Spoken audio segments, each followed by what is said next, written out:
नमस्कार दोस्तों, स्वागत आप सभी का। दोस्तों, साथियों के बार बार कमेंट आ रहे हैं और हो सकता है आपका भी ये डाउट हो कि यदि आपकी ईडब्ल्यूएस कैटेगरी है या फिर बीसी कैटेगरी है, चाहे वो बीसी है या बीए है, तो इन कैटेगरी की कट ऑफ है वो जनरल से कम रहेगी या ज़्यादा रहेगी। यानी कि सीईटी का पेपर दोगे, उसके बाद आपको 10 गुना के लिए शॉर्ट लिस्ट किया जाएगा। तो जो प्री में आपकी शॉर्ट लिस्टिंग होती है 10 गुना की, तो उसमें पिछली बार क्या हुआ था, लगभग ईडब्ल्यूएस और बीसी वाली कैटेगरी की जो कट ऑफ है वो लगभग जनरल से ज़्यादा रही थी, एससी की लगभग जनरल के बराबर रही थी। अब की बार हाई कोर्ट के आदेशानुसार क्या होने वाला है और उसके अनुसार आप अपनी कैटेगरी में फार्म भर सकते हैं। आप चाहे तो जनरल में भर सकते हैं, आप बीसी में भर सकते हैं, ईडब्ल्यूएस में भर सकते हैं। तो आप अभी जो जिस कैटेगरी में फार्म भरोगे आपकी कैटेगरी वही ही रहेगी। पिछली बार जैसे आपकी कैटेगरी चेंज करने का मौका दे दिया गया था, अब की बार ऐसे कोई भी चांस नहीं होंगे, क्योंकि पिछली बार भी कोर्ट केस हो गया था, तो एचएसएससी ऐसा रिस्क नहीं लेगी।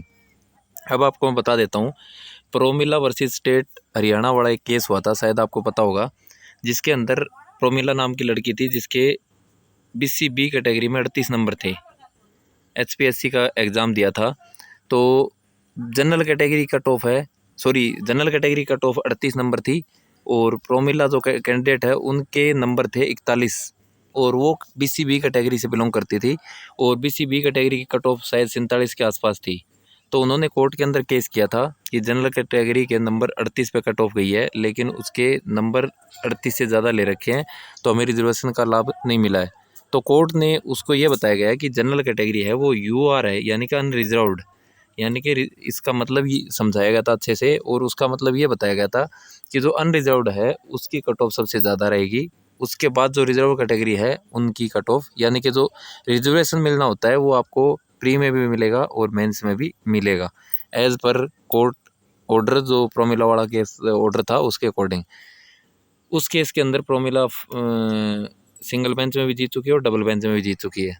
तो अगर उस ऑर्डर को फॉलो किया जाता है, हालांकि कोर्ट ऑर्डर को फॉलो करना ज़रूरी होता है, एचएसएससी और एचपीएससी दोनों भर्तियों के अंदर उस ऑर्डर को फॉलो किया जाता है, तो जनरल कैटेगरी कट ऑफ है वो ज़्यादा रहने वाली है और रिजर्व कैटेगरी की कट ऑफ है वो कम रहने वाली है। तो बहुत सारे कैंडिडेट ऐसे हैं जो ये सोच रहे थे किस कैटेगरी में फार्म भरें, यानी कि अपनी कैटेगरी को छोड़ के वो जनरल में जाना चाहते थे।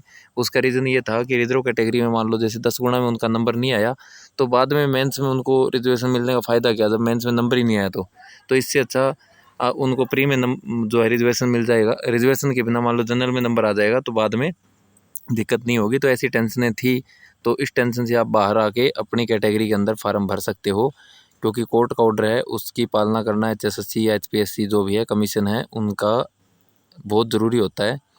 बाकी आप अपनी राय कमेंट करके ज़रूर बताएं, वीडियो को लाइक ज़रूर करें और चैनल को सब्सक्राइब ज़रूर करें।